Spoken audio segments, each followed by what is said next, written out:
쌀을 팔은 복찬이는 주모에게 다시 말했습니다. 오늘 밤 너무 늦어 묵을 곳이 없는데 하룻밤 재워줄 수 있겠소? 그리만 해준다면 내가 두부 만드는 일을 도와주겠소이다. 그렇다면야 좋습니다. 그렇지 않아도 일손이 부족한데 도와줄 수 있다면 저야 좋지요.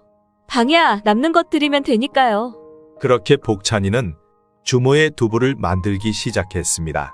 늦은 밤까지 주모의 두부를 만든 복찬이는 온몸이 땀에 젖었는데 주모가 이렇게 말하는 것이었습니다.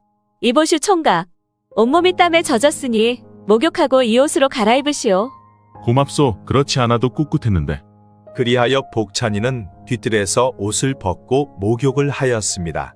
주모는 부엌에서 뒷마무리하다가 우연히 복찬의 목욕하는 것을 보게 되었는데 얼굴이 훤칠한 데다 온몸이 우락부락하게 근육이 찬 것을 보고 순간 얼굴이 벌겋게 달아오르며 가슴이 콩닥거리는 것이었습니다. 에구머니나 내가 무슨 생각을 하고 있담. 남사스럽게. 목욕을 마친 복찬이는 피곤에 지쳐 방에 들어가 금세 잠이 들었습니다. 이를 마친 주모도 목욕을 하고 방에 들어가 잠을 자려 했는데 복찬이의 벗은 몸이 자꾸 생각나는 것이었습니다. 하도 오랫동안 남정네와의 관계가 없었던 주모는 이를 참지 못하고 복찬이 방에 들어가 복찬이 옆에 누웠습니다. 그러자 인기척에서 잠이 깬 복찬이는 깜짝 놀라 주모를 바라보며 말했습니다. 아니 주모, 이게 다 뭔 일이요? 이보게 총각, 내 오늘은 총각이 좋아서 그런 것이니 오늘 밤 나랑 남한산성을 쌓아보면 어떨까? 그렇게 그날 밤 복찬이와 주모는 남한산성을 쌓았는데 주모가 지금까지 겪어본 것 중에 최고였답니다. 그 일이 있으므로 복찬이는 주막에 필요한 콩을 장터에서 사다가 계속 대주게 되었고 밤에는 주모와 남한산성을 쌓다 보니 어느새 한 달이 훌쩍 흘렀습니다. 그 와중에 열량이 백량이 되었는데 그 돈을 들고 마님과 약속한 한 달이 되어 복찬이는 마님을 찾아갔습니다. 한 달 만에 콩 한 마를 백량으로 바꾸어온 복찬이를 보며 마님은 기뻐하였습니다. 복찬아, 내 재주가 훌륭하구나. 내가 한 달을 논밭에서 일하는 것보다 장사로 버는 게 100배는 더 이문이 크니 이제부터 너는 본격적으로 장사를 시작해 보려무나. 그러니 가져온 백량을 다시 가지고 가서 이번에는 1년간을 불려보거라. 네, 알겠습니다요 마님. 그리하여 복찬이는 다시 백량을 들고 장터로 향했습니다. 이문을 많이 남길 수 있는 물건을 한참을 찾아다녔는데 장터의 한쪽 가게에 사람들이 많이 몰려있는 것이었습니다. 사람들을 뚫고 들어가 무언가 살펴보니 청나라에서 들어온 비단들이었습니다. 어찌나 색감이 곱고 예쁜지 부잣집 부인들로 보이는 사람들로 꽉 차 있었습니다. 복찬이는 그래 이거다 하고 청나라 비단을 구해서 팔면 이문도 많이 남기고 장사가 잘 될 것 같았습니다. 그리하여 복찬이는 청나라 비단을 구하려 상단을 찾아가 말을 해보았지만 상단 사람들은 비단을 아무한테나 줄 수 없다며 복찬이를 내쫓았습니다. 그렇게 몇 날 며칠을 찾아가 상단 점주를 한 번만 만나게 해달라고 부탁을 해보았지만 이 바닥에 족보도 없는 사람을 점주를 만나게 할 수는 없다며 거절만 당하기 일쑤였습니다. 계속 그렇게 점주도 못 만나고 거절만 당하자 지친 복찬이는 술 생각에 어느 기생집을 찾았습니다. 그렇게 기생집을 찾은 복찬이가 술만 마시며 한숨을 푹푹 쉬자 복찬이를 눈여겨보던 한 기생이 물었습니다. 아니, 젊은 사람이 뭔 일이 있기에 그렇게 한숨만 푹푹 쉬는 것이요? 기생의 물음에 복찬이는 자초지종을 이야기하자 기생이 말하는 것이었습니다. 그런 거라면 나한테 방법이 있습니다. 아 그래요? 그래 그 방법이 무엇이요? 내일 밤 그 상단 점주가 우리 집에 올 것이요. 그때 내가 자연스럽게 연결을 시켜줄 터이니 잘 말씀해 보시지요. 아 그렇소? 그럼 그렇게 해보겠소. 고맙소. 그렇게 다음 날 밤이 되자 상단 점주가 기생집을 찾았습니다. 그리하여 기생은 복찬이를 불러 점주에게 소개를 시켜 주었습니다. 점주 오라버니, 내가 아는 총각인데 비단 장사를 하고 싶어 하니 잘 좀 봐주세요. 그런가? 보아하니 훤칠하고 눈매가 살아있는 것을 보니 장사 좀 배우면 잘할 수 있겠구먼. 내일 날이 밝거든 상단으로 날 찾아오게. 네, 알겠습니다요. 감사합니다요. 그리하여 복찬이는 다음날 날이 밝자 상단 점주를 찾아갔습니다. 내가 비단 10필을 줄 터이니 알아서 제주껏 팔아와 보게. 네, 알겠습니다요. 그리하여 복찬이는 비단 10필을 받아 팔려고 나왔지만 어떻게 팔아야 할지 막막했습니다. 장터의 한쪽 구석에 멍석을 깔고 비단을 팔려 해봤지만 왈패들에게 쫓겨나기 일쑤였습니다. 며칠이 지나도록 한 필도 팔지 못하자 하는 수 없이 다시 기생을 찾아갔습니다. 그리하여 기생에게 자초지종을 이야기하니 기생이 이렇게 말하는 것이었습니다. 내가 아는 부인 중에 한복을 만드는 부인이 있는데 그 부인을 소개해 줄 터이니 한번 만나보시겠어요? 우리 옷도 모두 그곳에서 만들고 있습니다. 정말이요. 고맙소. 내 꼭 만나보리다. 그렇게 기생의 소개로 한복을 만드는 부인을 찾아간 복찬이는 부인 앞에 청나라 비단을 펼쳐 보이니 비단이 색감이 곱고 품질이 좋다며 모두 100냥에 사겠다는 것이었습니다. 그렇게 100냥의 비단을 모두 판 복찬이는 비단판 돈을 들고 상단 점주를 찾아갔습니다. 점주님 덕분에 비단을 모두 팔 수 있게 되었습니다. 그래, 예상대로 재주가 있구나. 너는 내일부터 우리 상단으로 나오거라. 내가 내게 일을 가르쳐주마. 그리하여 복찬이는 상단에 들어가 일을 배우기 시작하였답니다. 어찌나 성실하고 똑똑한지 일도 잘하지만 글공부도 게을리하지 않아 시간이 갈수록 상단에서는 복찬이의 비중이 날로 커가고 있었습니다. 그렇게 1년이 되었을 무렵 그의 가뭄이 들어 전국의 모든 곡식이 병들어 죽고 수확할 게 없게 되었답니다. 복찬이의 마님네도 논과 밭의 곡식이 모두 병들어 쌀 한 톨도 건질 수 없게 되자 마님은 걱정이 태산이었습니다. 복찬이는 마님이 걱정되어 상단 점주를 찾아가 자초지종을 이야기하였습니다. 그러자 상단 점주는 복찬이에게 다녀올 것을 허락하고 꼭 다시 와줄 것을 당부했습니다. 복찬이는 점주에게 허락을 받고 상단에서 벌은 돈 1만냥을 들고 마님에게 향했습니다. 마님은 복찬이가 가져온 1만냥을 받아 들곤 뛸 듯이 기뻤습니다. 그렇지 않아도 흉년이 들어 걱정했는데 내 덕에 무사히 견딜 수 있게 되었구나. 모두 마님 덕분이지요. 마님의 성견지명이 오늘의 저를 만들 수 있었습니다요.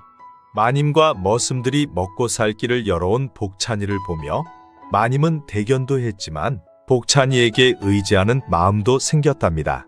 마님은 복찬이를 볼 때마다 예전의 머슴이 아니라 남편을 닮은 의젓한 사내로 보이기 시작했습니다. 복찬이는 잠시 들렀어도 쉬지 않고 뒤뜰에서 장작을 패고 있었습니다. 우람한 체격에 핏줄이 선 팔뚝 근육들을 보며 마님은 얼굴이 달아오르고 가슴이 뛰었습니다. 마님은 그런 복찬이를 보며 속으로 생각했습니다. 복찬이가 머슴만 아니면 얼마나 좋을까? 그날 밤 마님은 장작을 패느라 수고했다며 복찬이를 불러 술과 고기를 주었습니다. 복찬이가 술을 거하게 먹고 취기가 오르자 그 자리에서 잠이 들었는데 마님은 그런 복찬이를 보면서 이상야릇한 감정이 생기기 시작하였습니다. 남편을 닮은 복찬이와 술을 나누어 마신 마님도 서서히 취기가 오르면서 자기도 모르게 복찬이 옆에 누웠습니다. 잠결에 팔이 저린 복찬이가 잠을 깨면서 자신의 팔을 베고 누워있는 마님을 보게 되었습니다. 평소 자신을 믿어주고 큰돈을 내주면서 기다려준 마님에게 특별한 관심을 가졌던 복찬이는 자기 팔을 베고 누워있는 마님을 보면서 사랑의 감정이 일기 시작했습니다. 그렇게 두 사람은 서로를 믿어주고 기다려주고 그러면서 서로에 대한 믿음이 커졌던 것이 그날 밤은 사랑으로 발전했답니다. 그렇게 두 사람은 서로를 믿고 의지하면서 밤이면 함께 사랑을 나누었습니다. 그 후로도 복찬이는 상단에서 열심히 일했고 급기야는 점주 다음으로 상단에서 제일 가는 1인자가 되었답니다. 나라에 오랫동안 가뭄이 들어 수년째 흉작이 이어졌어도 마님은 복찬이가 벌어다 주는 돈으로 걱정 없이 살 수 있게 되었고 그럴 때마다 마님은 복찬이를 더욱더 의지하게 되었답니다. 그럴수록 두 사람의 사랑은 더욱 커져만 갔고 신분 차이를 떠나 사랑하는 연인이 되어 복찬이는 마님을 보살피며 평생을 행복하게 살았답니다. 마님의 믿음과 복찬이의 보답은 우리 사회에 가장 필요한 게 아닌가 생각합니다. 서로를 신뢰할 수 있는 그런 사회 속에서 여러분들도 모두 성공할 수 있기를 바랍니다. 옛날 한양 근처 어느 마을에 홀어머니를 모시고 사는 가난한 청년 준호가 살았습니다. 준호는 착하고 심성이 고왔죠. 연로하고 몸이 아픈 홀어머님 약값을 벌기 위해 준호는 이 일 저 일 가리지 않고 열심히 일했습니다. 마을에는 그런 준호가 일해서 받은 품삯을 때리고 빼앗아 가는 왈패들이 있었는데 준호는 열심히 일해서 번 돈의 반을 왈패들에게 항상 빼앗겨 왔답니다. 그러던 어느 날 어머님께 다려드릴 약초를 구하러 준호는 깊은 산속으로 들어가게 되었답니다. 어머님의 약값이 비싸다 보니 구할 수 있는 약재는 직접 구해서 다려드리곤 했는데 마침 구해놓은 약재가 모두 떨어졌던 것이었죠. 한참을 그렇게 깊은 산속으로 가다 보니 저 앞에서 몇 마리의 토끼들이 못에 놀란 듯 준호를 지나쳐 쏜살같이 도망치는 것이었습니다. 그런 광경을 대수롭지 않게 여긴 준호는 더 깊은 산속으로 걸어가고 있었는데 한참을 가다 보니 하얀 소복을 입은 웬 처녀가 정신을 잃고 쓰러져 있는 게 아니겠습니까? 깜짝 놀란 준호는 처녀의 맥을 짚어보니 맥이 뛰고 있는 것으로 보아 죽지는 않은 것으로 보였죠. 일단 죽어가는 처녀부터 살리기 위해 처녀를 등에 업고 산에서 내려와 집으로 향했답니다. 아니, 웬 처녀냐? 네, 산속에 쓰러져 있어서 데려왔어요. 아직 숨을 쉬고 있으니 병만 치료하면 나을 것 같아요. 에구, 불쌍하구나. 처녀가 산속에서 길을 잃었나 보구나. 그렇게 준호는 밤이 깊도록 정성을 다해 처녀를 간호했는데 처녀를 산에서 업고 내려오다 보니 피곤해서 깜박잠이 들었습니다. 준호가 잠이 들고 한참이 지났을 무렵 처녀가 의식이 돌아오며 눈을 떴습니다. 처녀가 눈을 떠보니 낯선 집 방안이었고 바로 옆에는 웬 청년이 엎드려 자고 있는 게 아니겠습니까? 깜짝 놀란 처녀는 순간 당황했지만 엎드려 자고 있는 청년의 옆에는 대야의 물수건이 있는 것으로 보아 아마도 자신을 간호하다가 잠이 든 것 같았습니다. 정신이 든 처녀는 천천히 집안을 둘러보니 홀어머니와 청년 단둘이서만 살고 있고 형편은 가난해 보였습니다. 처녀의 인기척에 잠에서 깬 준호는 처녀가 앉아있는 모습을 보며 깜짝 놀랐습니다. 정신을 차리셨소. 몸은 괜찮으시오? 네, 덕분에 제가 정신을 차린 것 같아요. 감사합니다. 다행입니다. 그런데 어찌하여 깊은 산속까지 가서 쓰러진 것이오? 말하기 곤란하면 안 해도 되니 부담은 갖지 마세요. 네, 고맙습니다. 나중에 때가 되면 말씀드리지요. 그렇게 정신을 차린 처녀는 준호가 차려주는 죽과 약초를 먹으며 건강이 빠르게 회복이 되어갔죠. 낮에는 준호가 일하러 가 집에 없고 몸이 아픈 어머님은 병석에 누워있어 처녀가 설거지와 빨래를 하였습니다. 설거지와 빨래를 마친 처녀는 마을을 돌며 이것저것 구경을 하고 다녔죠. 건강이 회복된 처녀는 장터까지 가서 많은 사람들과 신기한 물건들을 구경하기 시작했습니다. 그렇게 장터의 신기한 것들을 구경하고 돌아오는데 골목 안쪽에서 퍽퍽거리며 여러 사람이 한 사람을 두들겨 패고 있었습니다. 무시하고 그냥 지나치려 했는데 맞는 사람의 목소리가 아무래도 자신을 구해준 청년 같았습니다. 좀 더 가까이 다가가 숨어서 살펴보니 자신을 구해준 준호가 맡고 있는 것이었죠. 깜짝 놀란 처녀는 돌멩이를 집어 왈패들 중에서 가장 힘세 보이는 놈에게 휙 하고 던졌습니다.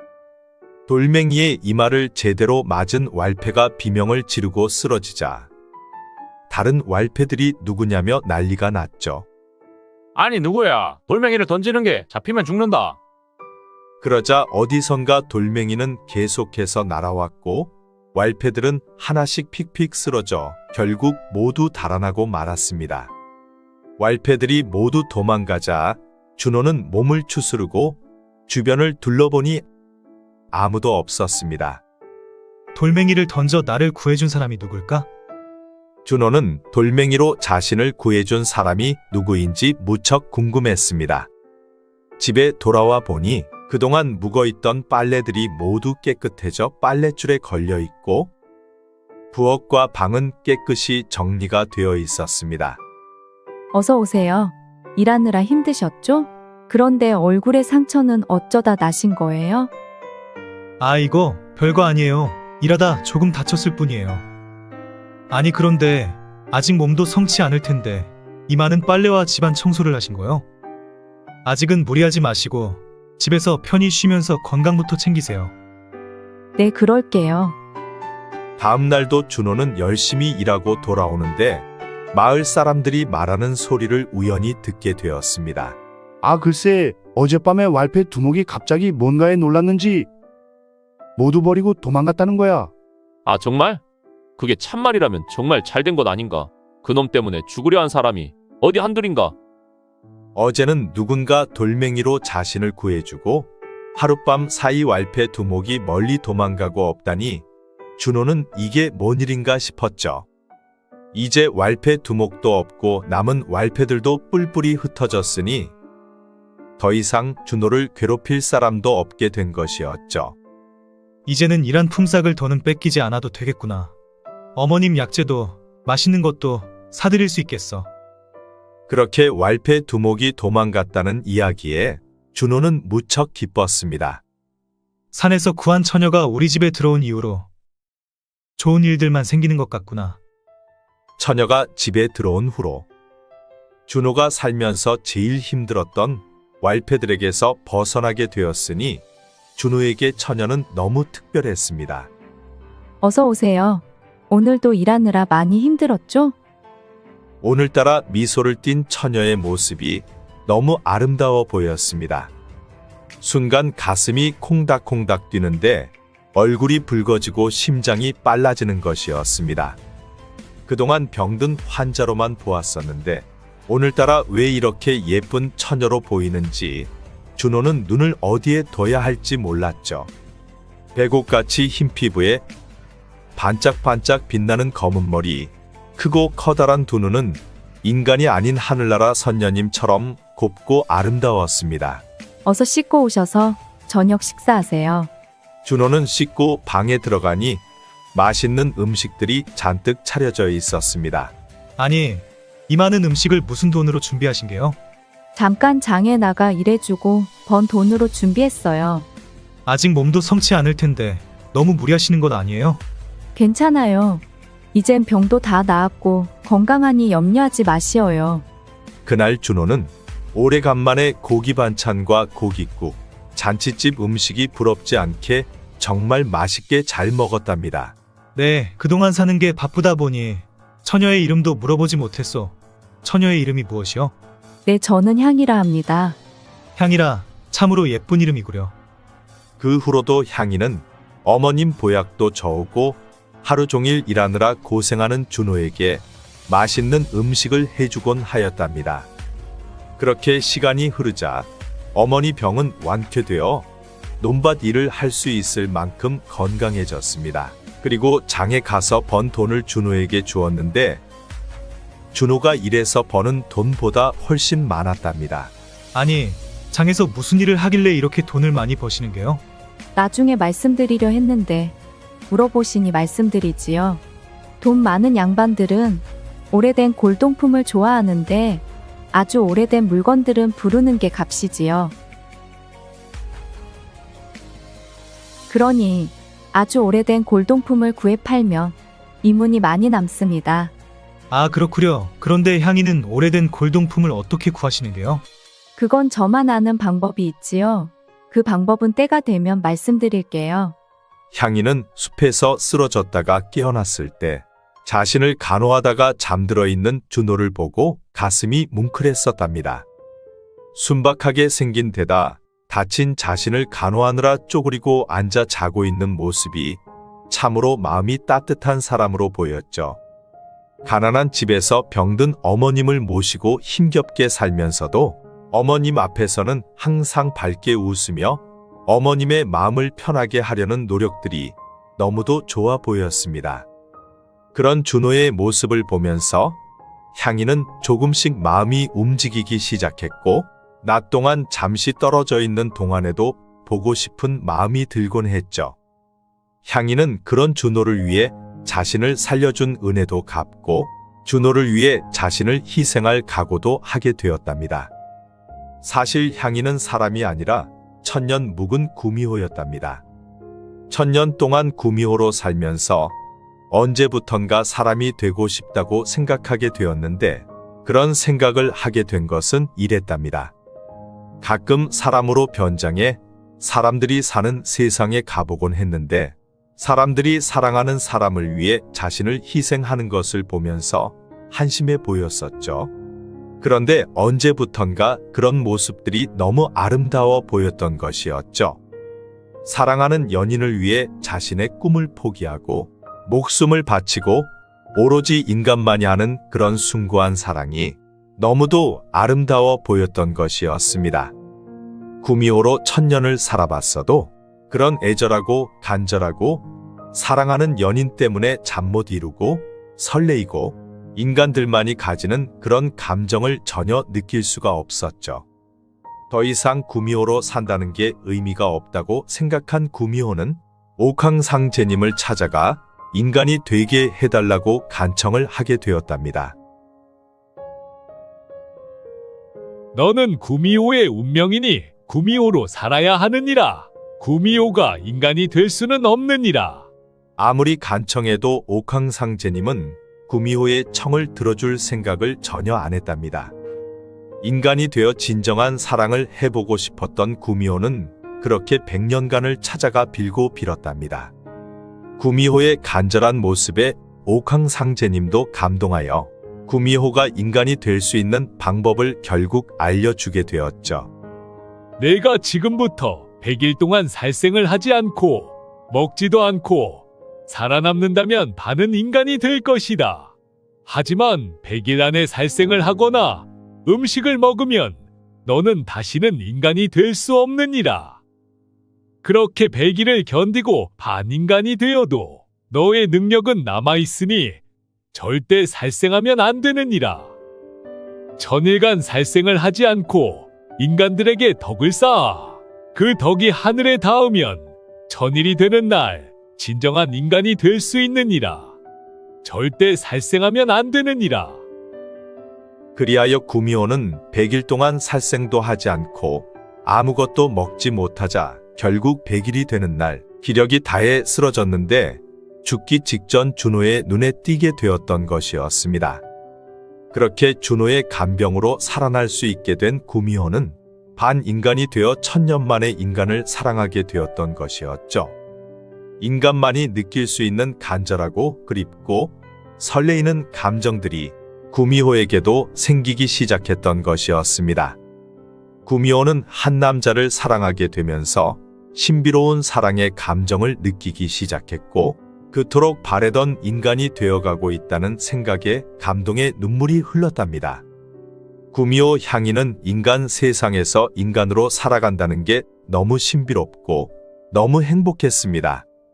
준호가 왈패들에게 괴롭힘을 당하는 것을 처음 보았을 때 화가 나고 분노가 일었지만 사람을 해치면 안 되었기에 참을 수밖에 없었죠.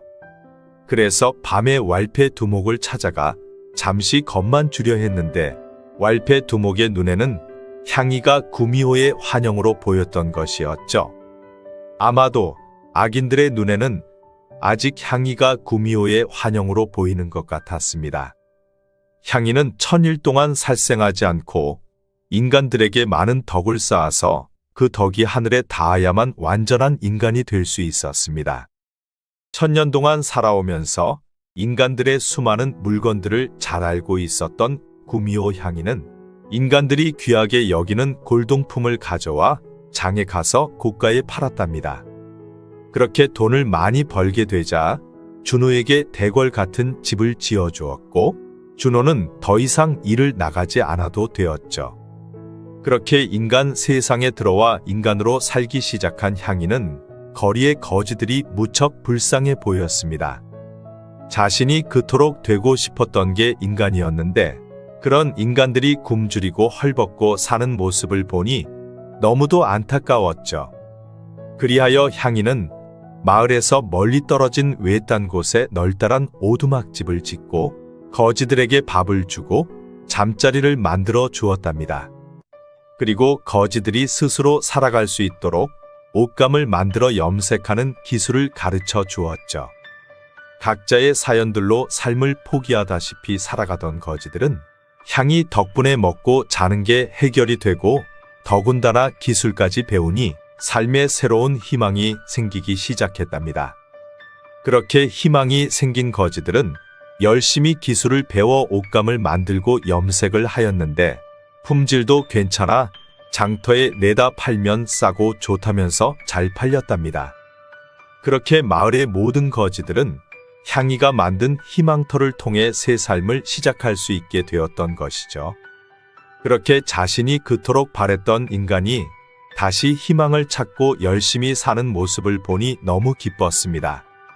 인간이 되어 인간을 도울 수 있다는 게 1000년 넘게 살아오면서 느낀 어떤 것보다도 더욱더 감동적이고 좋았답니다. 그러한 향이의 소문이 먼 마을까지도 퍼져나가다 보니 힘들고 어려운 사람들이 향이를 많이 찾아오게 되었죠. 그렇게 찾아오는 어려운 사람들을 향이와 준호는 진심으로 대해주었고 어려운 이들을 도와주었답니다. 그렇게 어려운 이들을 열심히 도우며 살다 보니 어느덧 2해가 지나고 3번째 해가 다가고 있었죠. 1000일 중에 어느덧 900일이 지나고 이제 100일도 얼마 남지 않게 되었답니다. 어려운 많은 이들을 같이 도우며 열심히 살던 준호와 향이는 그 사이 사랑도 더욱더 깊어만 갔답니다. 내가 당신을 만나 새로운 삶을 살 수 있게 되었으니 당신은 나의 은인이자 보배요. 당신을 사랑하는 내 마음은 영원토록 변치 않을 것이요. 향이 낭자, 나와 혼인해 주겠소? 준호님이 저를 사랑해 주시는 마음 너무 감사합니다. 저도 준호님과 혼인하여 평생을 함께 하겠습니다. 단지 우리의 혼인은 지금부터 100일이 되는 날 하게 해주세요. 왜 꼭 100일이 되는 날 혼인해야만 하는 이유가 있는 것이요? 그건 나중에 때가 되면 말씀드릴게요. 알겠소. 그럼 100일이 되는 날 우리 혼인하는 것이요. 그렇게 두 사람은 사랑의 감정이 더욱 커졌기에 100일로 혼인하기로 약조를 했답니다. 그런데 불행은 행복과 함께 찾아오는 것인 걸까요? 향이에 의해 도망갔던 왈패가 다시 돌아와 향이의 이야기를 듣게 되었죠. 향이의 이야기를 듣게 된 왈패는 향이가 구미호라며 동네방네 떠들고 다녔답니다. 향이 아씨가 구미호라니 말도 안 돼. 어떻게 구미호가 어려운 사람들을 도울 수 있어? 그러게 우리 마을의 향이 아씨에게 도움 한번 받지 않은 사람 있으면 나와보라고 해. 왈패의 말을 마을 사람들은 하나같이 믿으려 들지를 않았죠. 향이에게서 구미호를 본 왈패는 마을 사람들이 자기 말을 믿어주질 않자 속이 터졌습니다. 아니, 구미호가 마을 사람들을 모두 홀려놨구먼. 자신의 두 눈으로 똑똑히 구미호를 봤는데 마을 사람들이 믿질 않으니 그냥 놔둘 수 없다고 판단한 왈패는 결국 마을 사또를 찾아갔답니다. 사또님, 향이 아시라 불리는 저자는 인간이 아니라 구미호가 확실합니다요. 아니, 어떻게 사람을 두고 구미호라고 그러는 것이냐? 아이고, 사또님, 이놈이 두 눈으로 똑똑히 봤습니다요. 분명 제 앞에 처음 나타났을 때는 여인이었는데 갑자기 구미호로 변하는 것을 제 두 눈으로 똑똑히 봤습죠. 제가 단 하나라도 거짓을 안 한다면 이놈의 목을 쳐도 됩니다요. 그럼 그걸 내 놈 말고 또 본 사람이 있더냐? 저 혼자 자고 있을 때 생긴 일이라 본 사람은 저밖에 없습니다요. 내 놈이 말한 구미호를 본 사람이 너밖에 없으니 내 말에는 신빙성이 없다. 그러니 그만 물러가거라. 아이고, 사또님, 향이 그년이 구미호가 아니고서야 어떻게 값진 골동품을 잔뜩 가지고 있을 수가 있겠습니까요? 장터에 내놓으라 하는 사람들도 향인년이 가지고 있는 골동품을 처음 보는 것들이 많았다고 합니다요. 그건 나도 소문을 듣고 의문이 들긴 했었다. 일단 내 놈의 말을 증인해 줄 만한 사람이 없으니 너는 일단 돌아가 있거라. 내가 형방을 시켜 조사를 해보겠다. 그리하여 형방은 향이를 조사하기 시작하였는데 향이는 족보도 없고 또 장터에서 골동품을 취급하는 장사치들도 향이의 골동품은 처음 보는 것들도 많아서 의문점